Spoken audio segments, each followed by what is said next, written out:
Ayun, good morning mga pare ko. May ano kami ngayon. May duty kami ngayon ni Dilaw. Pero Makati yung ilong ko.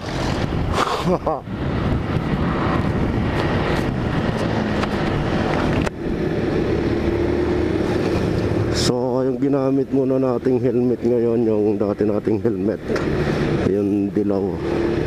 So, dapat pag linggo, yun lang gagamitin natin. Matagal ko nang hindi nagagamit ta.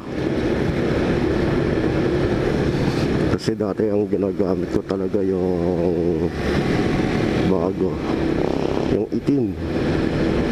So dalawa lang naman yung helmet natin. Hindi tayo nakakapag-provide ng ibang helmet dahil alam mo naman, wala tayong budget.